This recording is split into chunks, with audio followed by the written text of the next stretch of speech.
Hey, good morning, everybody. Wednesday, October 16th. Welcome to another Watercooler Wednesday. I usually have Dwayne with me, but he's unable to make it today.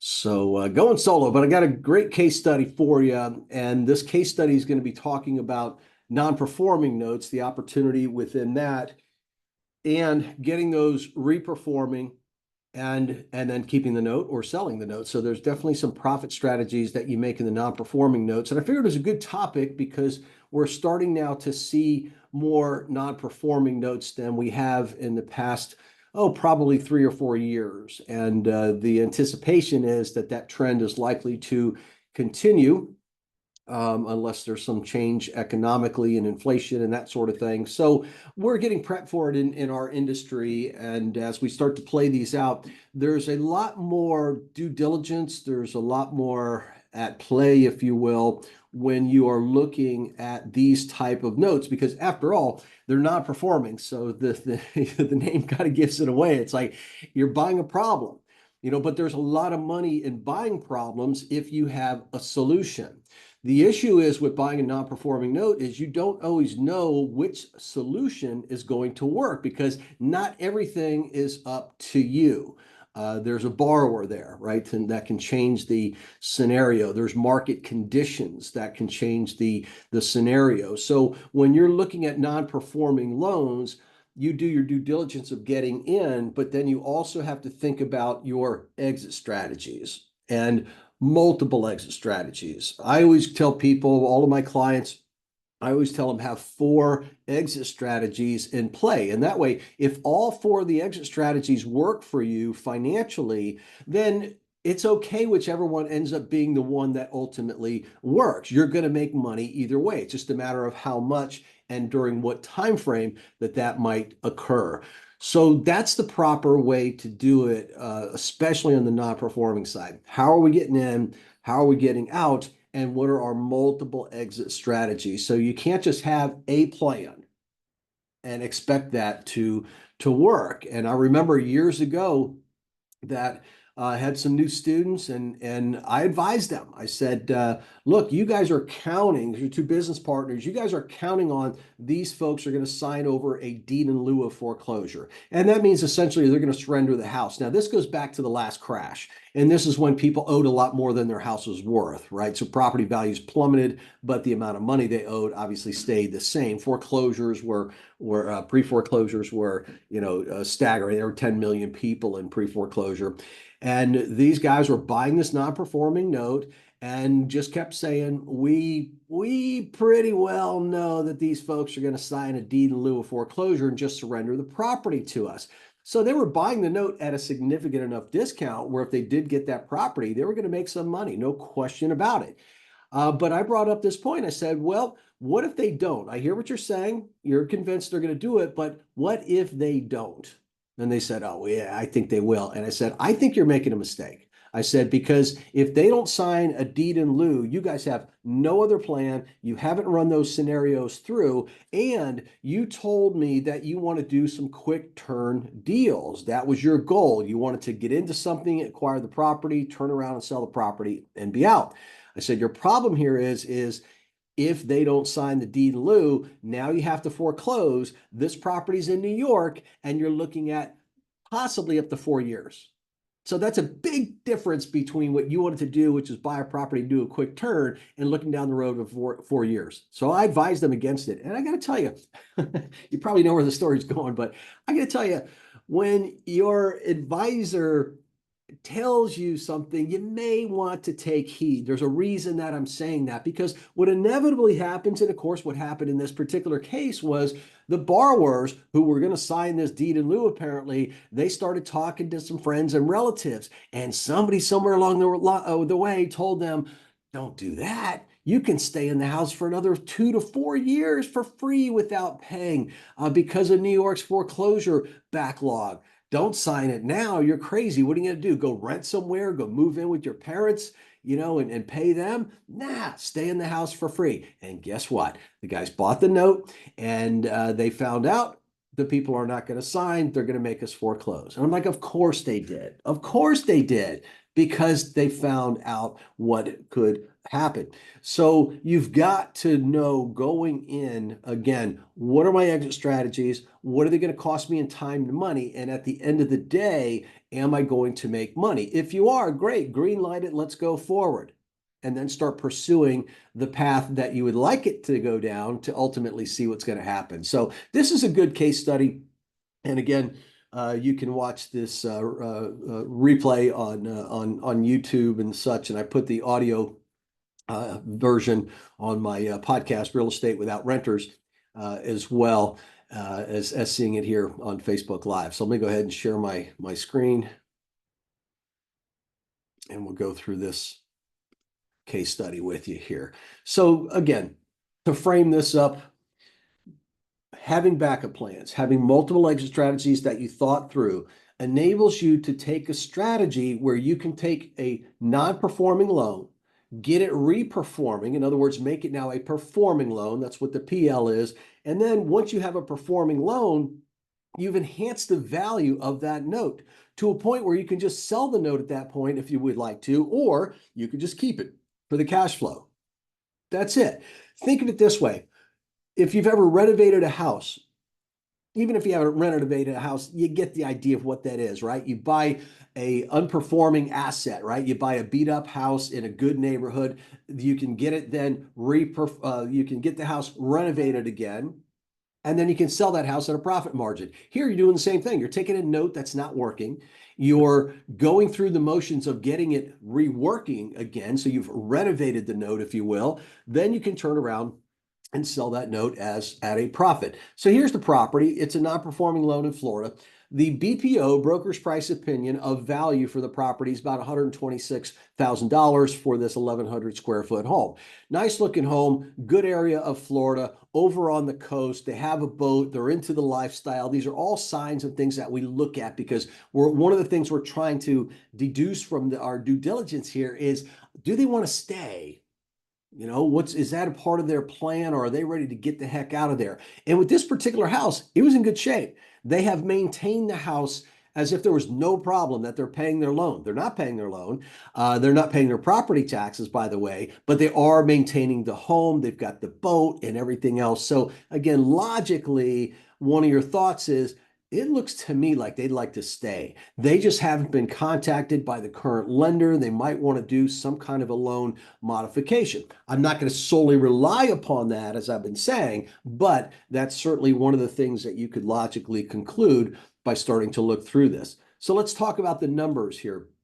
The numbers on this deal was this: the original loan that these people received on the property, which you can look up in public records, was $107,000. It was at 6.6%, 360-month loan, $683.80 is the monthly payment. Great.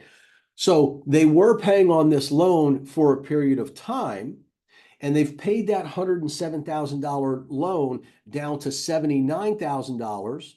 Okay, so there's 237 of the original 360 payments remaining. But there was the issue that they ran into financial difficulties and therefore hadn't made a payment in a number of years. So what happens with that is it builds up what's called an arrearage account. And those are all those missed payments over the months and or years that they haven't paid. And at some point in time, accounting wise, we kind of freeze what the unpaid balance is, and then everything else goes into this so-called arrearage account that starts to build up. So that was the scenario that my student was facing in this. Okay, we have a balance here on the loan of $79,000. Now, compared to the property value, that's pretty good. Property again is worth about $129,000. So we're in good shape that way, where if he did have to take the property back, there's plenty of margin in which he could turn around and resell that property and make a profit. Okay, great. We have this arrearage account, so we're going to have to deal with that. Sometimes we can forgive that. Sometimes we can forgive part of that. Sometimes we can work out a payment plan with that. And the indicator again that the people were looking to stay. So this loan at 79,000, 6.6% interest with 237 payments at 683.8 per month was purchased by my student at a discount. And of course, when it comes to non-performing loans, you buy those at a deeper discount than you would a performing loan. For obvious reasons. You buy a performing loan, it's working. It's a working product, right? Non-performing, it's not. And you're going to have to invest some time and money into it to get it reworking again, or at least get it resolved. So they were able to purchase this loan for $32,000. Okay, now think about that. The property's worth about $129,000. So there's almost $100,000 worth of equity, the difference between their equity, I should say, the difference between what the property's worth and what they're paying for this note. You could look at that as my student's equity, because they're going, if we have to take this property back, we've got all this room because we're only out $32,000 and it's worth $129,000. So they're in really good shape that way. There are some unpaid property taxes. Now that's something that's going to have to be addressed, because property taxes are the most senior lien in every state by statute. So they jump to the front of the line. And if you don't cure that problem, at some point, it goes to a tax deed sale. Now in Florida, that happens to be 2 years where it could go to a tax deed sale. So wherever the timing is on this, my students knew, hey, you can't let this thing expire, because then it could go to a tax deed sale, and that might put your lien in jeopardy as to being paid. Okay. So we've identified that problem. We'll work on that problem. Maybe my student pays that now. Maybe we resolve it in some other fashion. So in going through and looking at all of this, knowing that he can get a good price for this, knowing that the property taxes are unpaid for the amount of $800, we started thinking through all the exit strategies. And these are your basic 4 exit strategies here. And we could extend each of those a little deeper, but to hit the headlines here, there's government grant programs that may catch this person up on their loan. Remember that arrearage account I was talking about? All those accrued payments that they haven't made for years? The government grant may come in and pay all of that for them to catch them up. And if the government program does do that, that money goes directly to my students, directly to the note investor. Okay, catches them up on the arrearage. And in some cases, the arrearage account might be more than you even paid for the note. It wouldn't be in this case, but it would be substantial. It would be probably 12, 13, 14 grand, something like that. In the arrearage account, that's a big deal when you only paid 32,000 for it. Imagine paying 32 grand, and then within a short period of time, you get almost half your money back, and then you still own that note. So that would be a great scenario. So that would work. That would profit for them. A loan modification would work. Why? Because they owe $79,000. You only paid 32 for it. So if we can forgive the arrearage account or partially forgive the arrearage account, if we can do something like that and get them paying again, even if we have to reduce the payment for them permanently or temporarily, we can do that. There's a lot of ways that we can do the loan modification to make it work, because we bought right. Okay, so that's in play, and that will work. A deed in lieu. If they just sign the property over because they can't afford to pay, or they just say, we're done with it, and they can walk away debt-free. We'll forgive all the debt. We won't try to collect any money from them really at all. So they'll walk away from the $79,000 in debt, the other $15,000 or so, or 12 to 15,000 in the arrearage account. They get to walk away from all of that. Okay, just sign the property over. Now, in this case, although that would work, because property's worth $129,000, you're in it for 32. So sure, if they want to sign the property over, yeah, we'll take it, of course.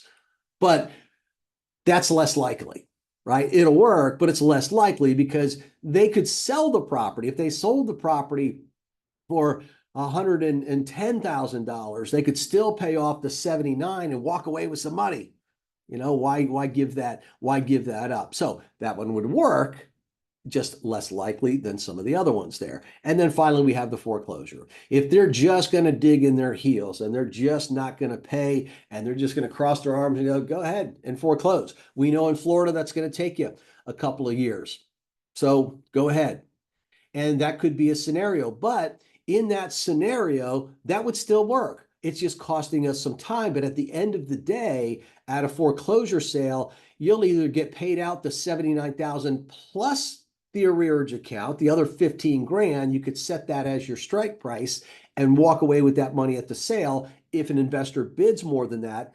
And in a scenario like this, that's likely to happen. It's a $129,000 house. It doesn't appear to show that it needs much work. That might sell at an auction for 100,000 or so. Great. If it sells for 100,000, they pay off the underlying $79,000 and the additional 12 to 15,000 bucks. No problem.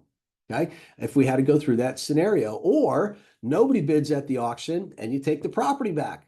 And that scenario is even better because you're in it for 32,000. You paid about another $3,000 for the foreclosure process, and then you get a $129,000 house. So all of these things would work.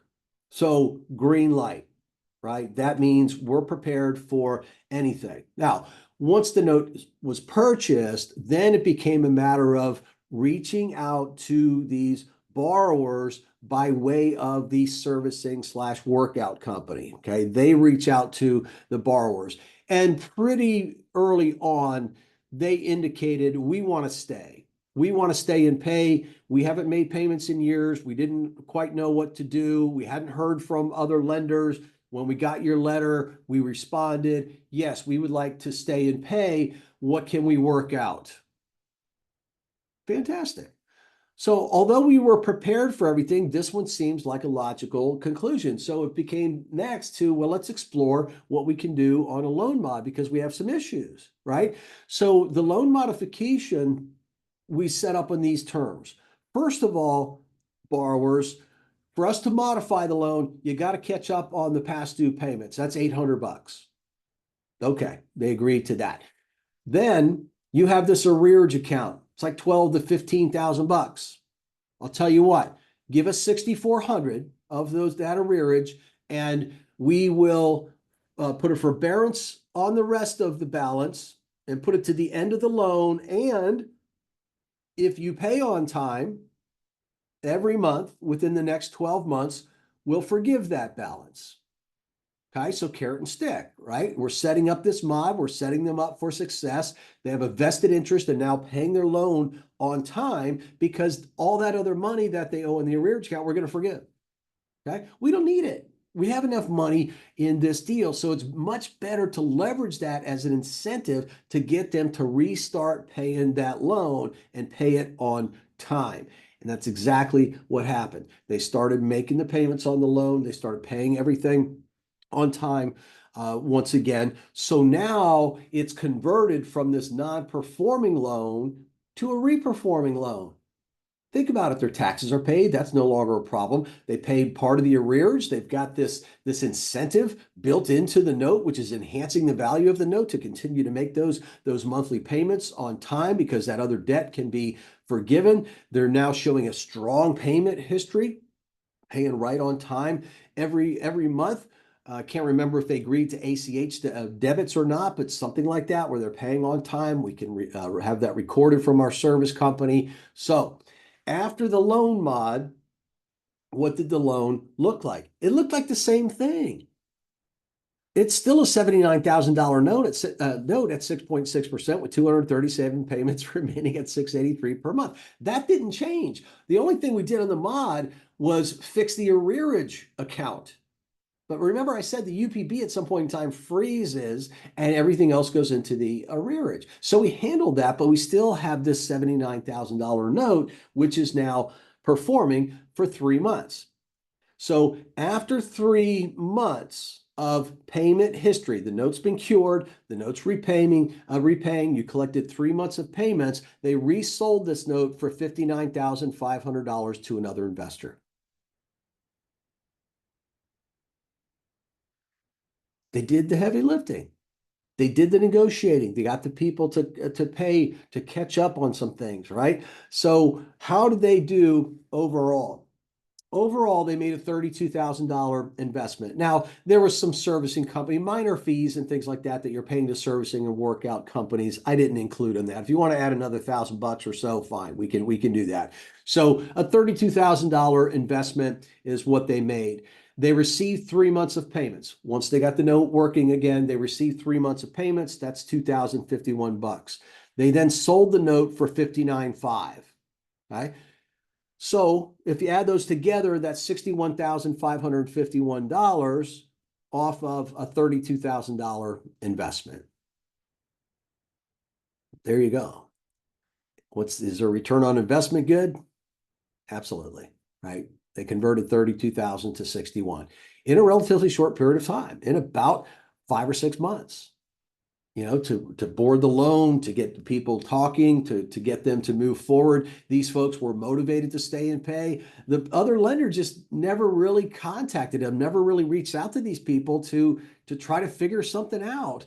And when the banks were crashing, like that happened. A lot of people were sitting on the sidelines, and that's already happened with today with some of these other lenders. They don't do the follow-up. And some of these other banks, we've already had banks that have been absorbed or gone out of business. And so that same thing happened back then, same thing happening today.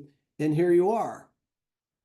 You just reach out. So how did the borrowers come out on this? The borrowers love it. They got to keep their house, right? They're right back to where they were, making their payments again. They had a rough patch in their life, like a lot of people are having right now as well. And things worked out. Now they're making payments. They're happy. They get to stay in the home. They get to keep all their equity. It didn't disrupt their lives for that long of a period of time. The investor, my student who bought this note, happy, of course. Okay, they made a good profit, did a good service on this one.